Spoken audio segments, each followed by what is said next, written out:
যে কথাগুলো শুনলাম এবং আমাদের এখান থেকে কথাগুলো বললো, তারপরে আর বক্তৃতা চলে না, কারণ সঠিক ইতিহাস উনি তুলে ধরেছে। যে যেদিন বিজয় হলো সেদিন মানে সেদিন উল্লাসে ফেটে পড়লো, তার কিছুদিন পরে আসে তাকে আবার দেওয়া হলো।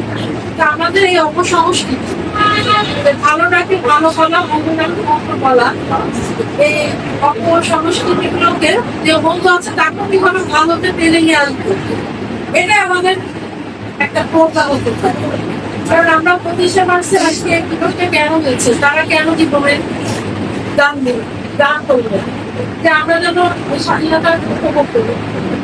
একটা প্রশ্ন করলেন এই প্রতিষ্ঠানের টিচার স্টাফ, এখন আমি তো লজ্জা পাচ্ছি যে স্বাধীনতা আছে কিন্তু উপভোগ করছি কয়েকজন, বা ওনাকে শ্রদ্ধায় বা জানাচ্ছি কয়েকজন।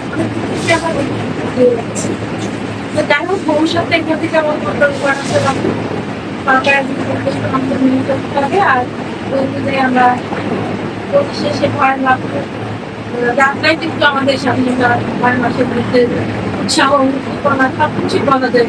সেই 25-এর ভয়ের লাভ ত্যাগ করেছিল, তাদের জীবনের আশা বিবর্ণ যে তাদের পরিবার, সেগুলো সব মেনে নিয়ে কিন্তু তারা জীবন উৎসর্গ করেছে।